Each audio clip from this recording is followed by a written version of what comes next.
back to the all new, all different number one comics podcast. We have a very special bonus episode today. Again, this is not episode number 33, so this is a bonus episode that we are doing. And we have a new friend and new member of the All New, All Different Nation on the line today, Nick. Nick, welcome on. So glad to have you here to talk about this book today. How the hell are you? Hey, man. Thanks for having me on. I'm doing good. I'm glad you're having me on as a little co-host for this bonus episode, and I'm glad we're doing the comic that we're doing today. Yeah, this should be a lot of fun. Of course, today we're going to be talking about Image Comics' new number one, the Cull. And like I said, this is a bonus episode. We haven't done a lot of bonus episodes on the show, some creator spotlights, and then, of course, whenever The Last of Us was coming out, did a bonus episode on that Dark Horse comic. But this is a new thing that we're going to be doing here on the show, just to pump out some extra content, some extra material. So we'll definitely be focused on the book, not really the comic book news and what's new in shops and stuff like that this week. So just pretty much straight to the point, and that's what Nick is on here for. So again, thank you so much for joining me, Nick. I'm really excited to have you on. Let's go ahead and get into this book. Like I said, this is Image Comics. This is Kelly Thompson, the writer of the book, and we have Mattia. And look, I'm horrible with names, Nick. I don't know if you're any better than me or not. I should have asked off air, but I'm gonna go with Mattia D. Iulis. That's what I'll. I like it. Yeah, yeah. Good to me. Yeah, that's what I'll go with. I want to talk about these creators for just a second. We have Kelly Thompson. So if anybody's unfamiliar with Kelly Thompson, super sorry you're unfamiliar with Kelly Thompson. She's an amazing, amazing creator. Of course, really big on Captain Marvel. She had a huge 50-issue run that just ended back in June. So she's been huge on that. Jim and the Holograms from IDW back in, I want to say 2016, somewhere like that. Amazing, amazing run on Jim and the Holograms. Really awesome stuff.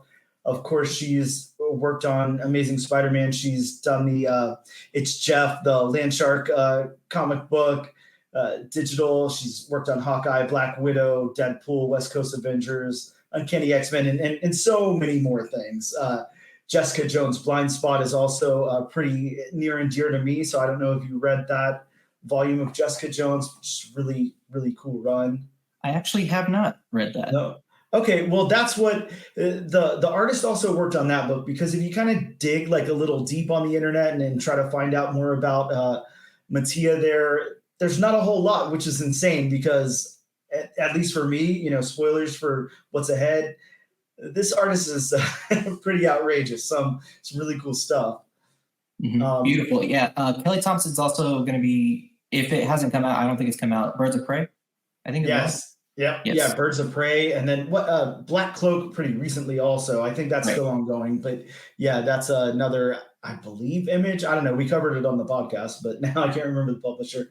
But yeah, Kelly Thompson, just standout writer, really, really knows what she's doing. And like I said, Mattia doesn't have a whole lot of credit to his name right now. I assume that will change once, publishers and other writers and stuff see this book and want to start hiring him. But yeah, definitely did the full run of Jessica Jones' Blind Spot, did some King in Black, Return of the Valkyries, Mighty Valkyries, Invisible Woman, and then just a lot of stuff on variant covers and cover artists as well, which makes a lot of sense once you look at the regular A cover for this book.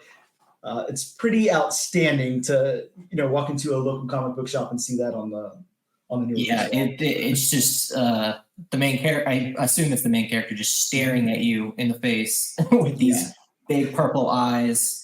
Hair, it kind of almost reminds me of she kind of looks like an X-Men character to me, on the front. It kind of looks like she kind of does mixed with someone else. But yeah, that cover is definitely eye-popping and will definitely catch your attention when you walk. Yeah, absolutely. Yeah, and I get what you're saying. I didn't really think about that at first, but it does almost look like it's got some I don't know, supernatural element or something to it. It doesn't. I mean, of course, she is where she is, so that makes a little sense. But yeah, I could totally see that as being a mutant on the X-Men squad or something. But really, really cool character design. Very photorealistic, to describe for anybody who hasn't seen the cover of this book. So what I like to do here is go over the synopsis that Image has put out online for the book, and I'm going to read over that really quick, and then you can tell me if your thoughts on this, if you agree with the synopsis they put out. Sometimes these things are like so different. I don't know if you encounter that, but every now and again I'll read a synopsis and I'm like, that's not the book that I just read. That has nothing to do with it. Right. Of course, a lot of times they're trying to sell the series as a whole and not the single issue, so it makes sense. But yeah, every now and again it's very far off. So the synopsis from Image reads: Eisner Award-winning writer Kelly Thompson and superstar artist Mattia Iulis team up for their first creator-owned work together. Something is killing the children horror vibes mixed with the Goonies-style adventure as 5 friends set off to shoot a short film on a forbidden rock near their home the summer before they all go their separate ways. But that's not really what they're there for. One of them has lied, and that lie will forever change their lives. So a pretty big buildup there. And then to, interject something like something is killing the children and the Goonies. What do you think about those comparisons? I know you and I talked about some comparisons off air for a second. So it's been a while since I've read Something is Killing the Children, but I have the first deluxe version of that. Okay. From the first issue, it does not give me Something is Killing the Children vibes, really. Yep. It does not make it seem more horror than what they're making it out to be. This is more like fun to me. This is more like Paper Girls or something like that. Definitely the Goonies vibe. I get that. With the whole being in a cave, going into like a beach scenario where it's like, ooh, what are we getting ourselves into? I would say it's more like realistic fantasy elements rather than horror, which Something is Killing the Children to me is a horror from what I'm concerned. It has some like a straight up horror stuff. Yeah. To me, this isn't, unless it gets into more of like a violent horror aspect. To me, this doesn't really give me that kind of vibe. But they also, I haven't read the synopsis, and that little bit at the end, spoilers, because I didn't know that someone was going to be. I wish they wouldn't have said that, honestly, because now I'm like, oh, well, who's lying about? What are they lying about? Yeah, I completely agree. And sometimes, like I said, sometimes those synopsises get into, they get into the weeds of like what's going to happen later or what's to come and stuff like that. And sometimes you just think to yourself, well, that's not what I read in this issue. But again, they're trying to sell the whole series as a whole. I can't say that I disagree with it, but I'm with you on that aspect of it. Like I'm not seeing anything from Something is Killing the Children. I don't know if maybe that comparison was made because it's, a well-selling book by a really, acclaimed writer or whatever right now, especially like in the indie, like horror world. You got James Tinney in there and a big book out.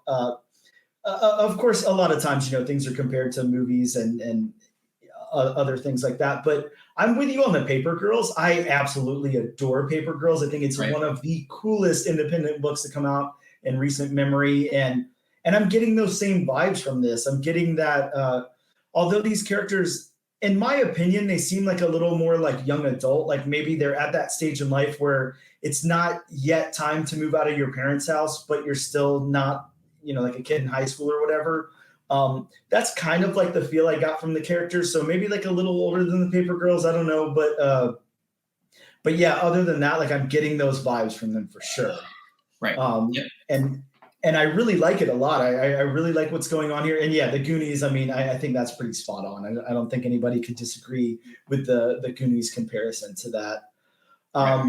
So as far as my synopsis, look, I try my best to make my synopsises not, 5 paragraphs long, but this one is a little long. So I'm going to go over it really quick. I'm probably going to stumble a little bit because I'm horrible at reading, as we all know. But yeah, the Cull #1 opens with a scene of Blackwater Beach before I'll do air quotes, not that you can see them.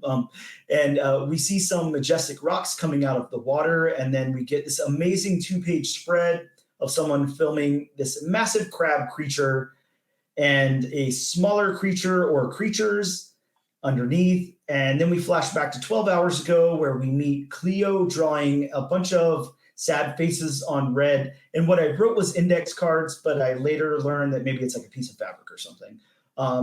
And she's getting ready to leave her house at 3:34 a.m. She passes one of her sleeping parents, and another one who's fallen asleep at a table with a huge stack of missing persons flyers. Next up, we meet Katie, who's dealing with her upset father about leaving to go film at 3:42 in the morning, which makes sense.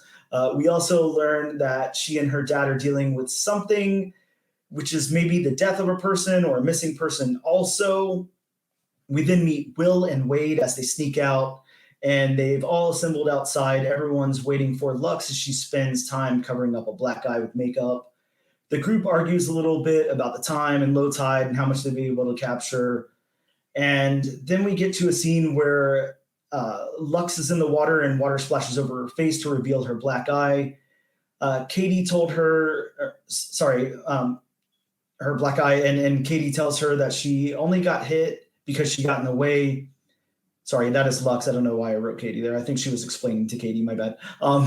We also learned that Cleo and Katie are going through a rough patch in their relationship.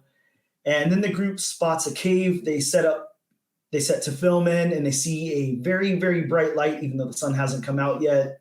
We then get another awesome 2-page spread of some intense. Look, for me, this was like Dr. Seuss Wizard of Oz type vibe. That's the best I could describe it. Yes. Type of world. Yeah, crazy. And then the rest of the group wants to turn back, and Cleo wants to go in. And then we learn that she thinks Jakey, who I'm assuming is her like little brother, is in there. She plants one of the sad face red index card flags and says she's going in to find him. And of course, we are followed by a to be continued. So that's my synopsis for the book. Again, kind of long-winded, and I stumbled a little bit, but that's what I normally do. So that's to be expected. But I wanted to say when I first read this book, because I read it a couple of times, I usually in preparation try to read, I don't know, at least 2 times. When I first read the book, I was like, this is very, very focused on what's going on here. It's world building in a way, but it's not like intense. It's very linear in its focus, and it's focused on this story. There's not like, they're not trying to bring a whole bunch of other stuff into it. I don't know. On the second read, I didn't really feel that way, but it's definitely not oversaturated or anything either. How did you feel about the story as a whole? Like, maybe the story beats, like, how did you feel this went from point A to point B and then, to the end there? Did it feel clunky to you? Did it feel like it flowed pretty well? What are your thoughts? Yeah, no, I thought it was perfectly set up story. I'll give you my rating of it right now. You want my rating of it? Yeah, sure. Why not? Honestly, 8.5 out of 10. It's just one of those stories where it didn't blow me away because there's nothing, there was no huge reveal. We already know that it's going to be something crazy because from the before, it gives us that huge kaiju type crab monster on the big splash page, which is just beautiful. Let's just say that the art is on these splash pages are very eye-catching. And I love that there was just 2, and there was one at the beginning, one at the end. And you're just oh, Kelly Thompson's letting Mattia show off some skills here and just letting the art tell the story kind of a thing. It's just the fairy tale landscape. I can kind of see now when I'm looking at the splash page, the horror aspect a little bit, because that little thing on the second page, is it the second or third page? That looks like a human turning into a monster now. So that actually kind of is scary to me. I'm with you. I was looking at that too, and I was like, I noticed the legs, kind of coming out of the bottom and everything, and I was like, is this human? Is someone wearing a costume? What is this? But so now I'm starting to get maybe later on down the road, this is going to turn into a little bit of a horror type situation, because that looks kind of scary to me.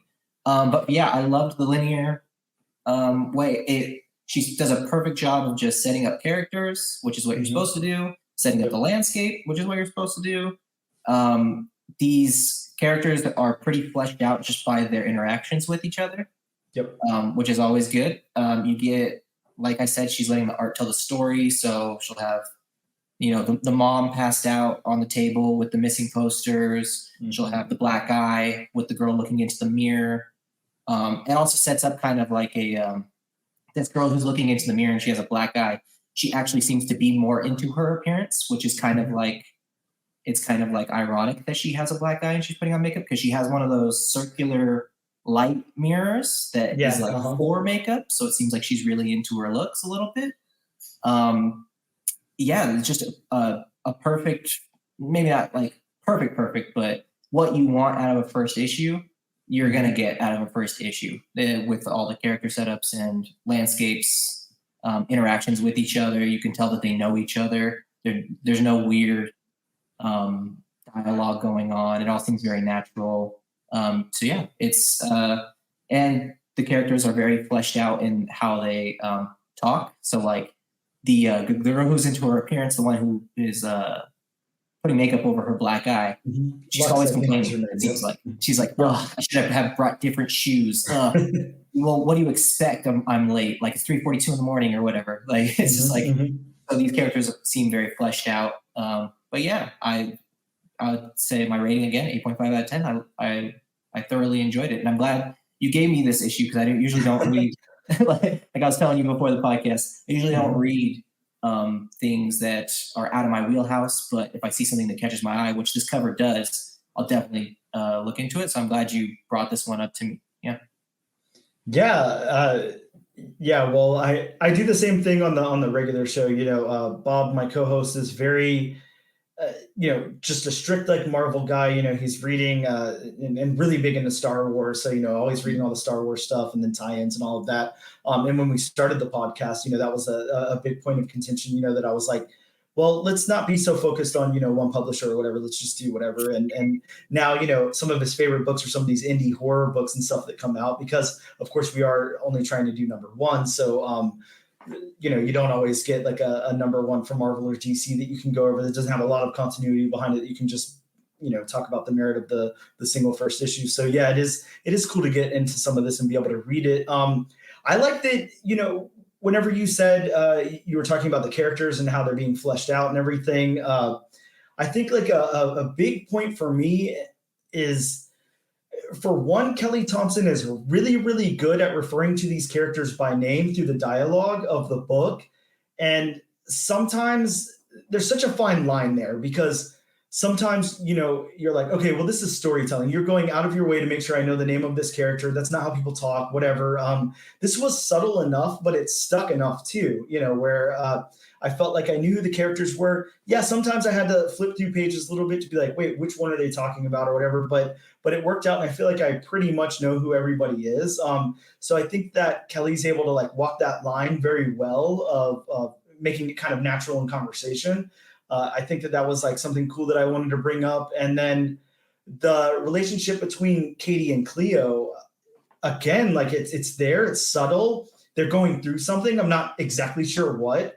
Maybe a breakup, maybe a rough spot.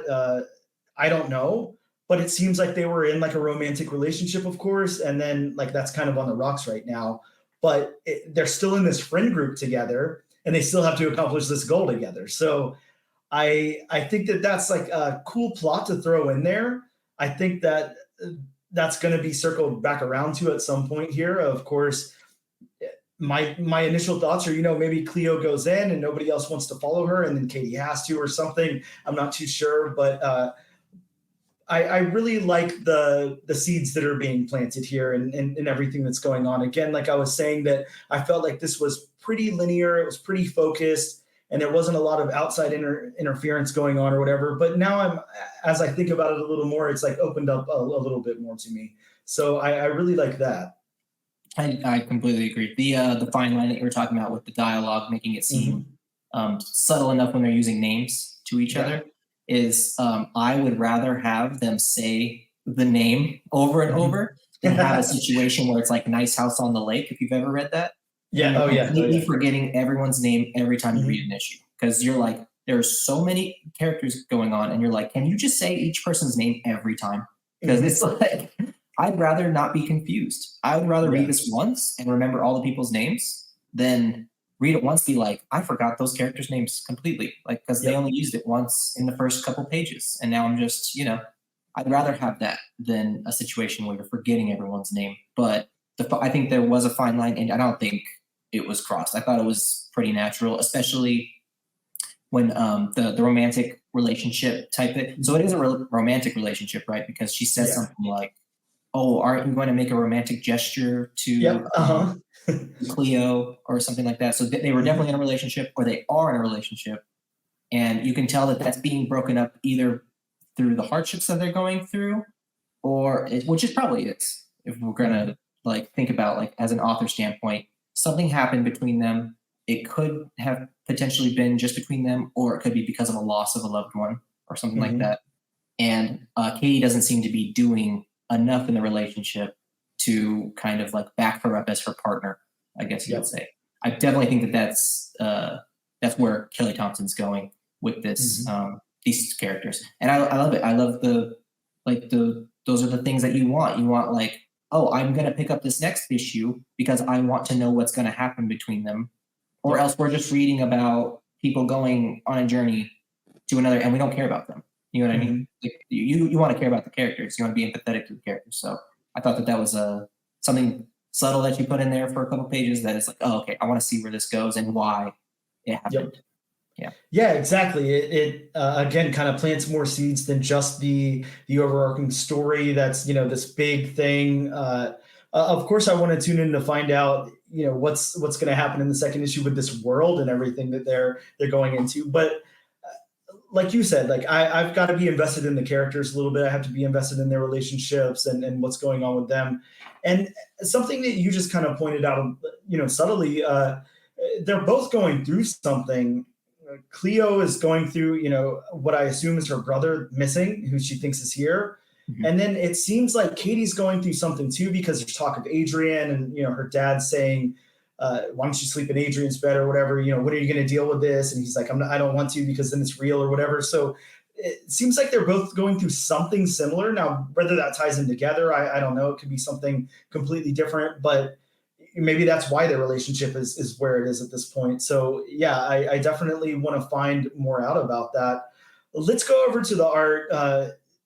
I don't want to, talk about Kelly too long without getting into Mattia, because there's so much to unpack here. But let me just right off the bat, I'm going to say this is phenomenal art. If you're into, I don't even know what you would call this, because it's not strictly photorealism, although it really, hits that on the characters.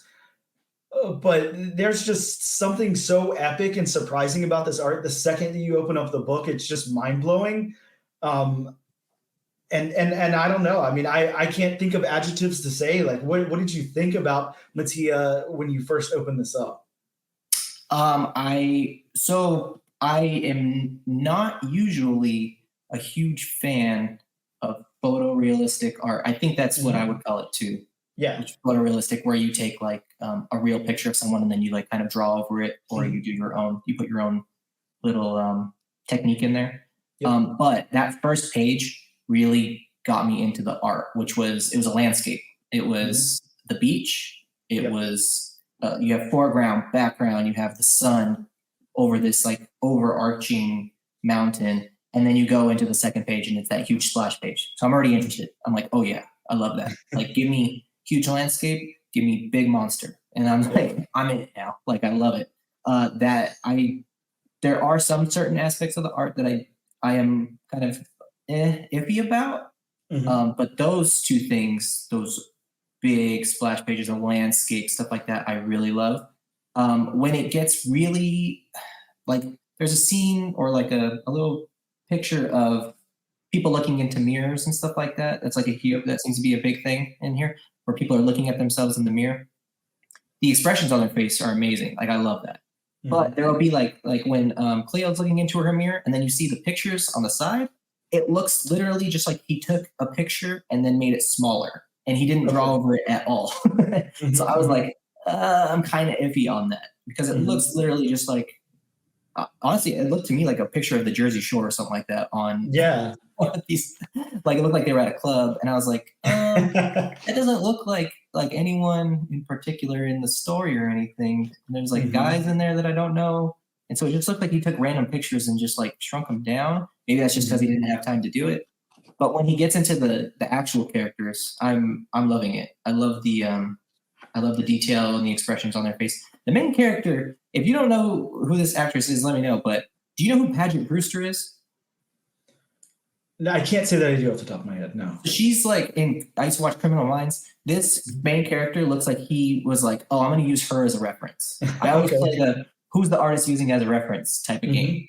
So like, I was looking at her. I was like, that is like a Paget Brewster for sure. Okay. After the podcast, go look her up. You'll be like, oh yeah, definitely he used her as a reference or something like that. But yeah, that I do love the those types of aspects. The little details I'm not too sure about.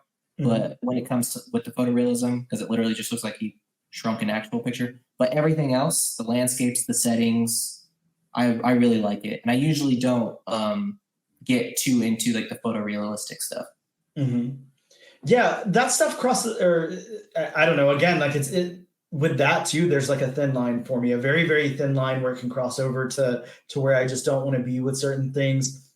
For this definitely tracks for me. This hits for me in almost every aspect of it. I could break it down to and say, some of the backgrounds feel definitely not lazy, but I feel like there was so much focused on the foreground that the background suffered a little bit in certain panels and stuff like that. But, bringing up the panels, I do want to talk about that for just a second. That's not even usually something we really talk about on the podcast, but I have to say, I really love the layout in this book and the paneling and everything. It feels like unique to this book. It's really, really cool. Most of the pages have 4, and then like you talked about, we have those 2 big splashes that really just kind of stand out. But yeah, some really cool paneling going on here. I really like the way that it looks, and they're just, for the most part, 4 of those long panels on each page, 4 or 3 that are really cool. So I can really appreciate that. And then one of the things that I really, really want to talk about here is the coloring. I think that that's going to be like important to talk about. Mattia is doing the art and the colors here. So not something that we're seeing like a lot in comics. Usually the illustrator and the colorist are 2 separate people. The colors in this are very, very deep. There's a palette, definitely, this is nighttime palette that I really, really like. A lot of it's in the shadows and stuff like that. But the character design, along with the kind of dark palette here, is just very, very interesting to me. Really cool. I completely agree. Yeah, I'm going through I'm skimming through it, and I'm like, wow, like these are like really deep blues, like towards the nighttime beach scenes, and then like when they're getting into the cave, it turns into like a light purple, so it's getting into like the fantasy element. Like the coloring, I actually didn't know that Mattia did the coloring as well, which is quite impressive. I would, if you go onto the Substack that Kelly Thompson has, 1979 semifinalist.substack.com, she has videos of Mattia doing the art. So she'll have time lapses. If you haven't seen that, I would suggest, because that really made me appreciate it as well. He'll take like a picture and then he'll color over it, and he'll do all the art too. So the fact that he's doing all this is quite impressive. Yeah, that's really cool. I'm definitely going to be checking that out, after tell me the actress's name again that I need to look up. Paget Brewster, Paget. Just Paget I don't know if that is, because he's Italian, so I don't know if he's watching Criminal Minds, but you never know. So, I mean, hey, that would be funny if he's like, oh yeah, definitely, I definitely used her as a reference, because I usually try and play that game because everyone uses a reference. I feel like, right? Yeah, of course, use reference to do art. So if he's using a reference, it's probably her.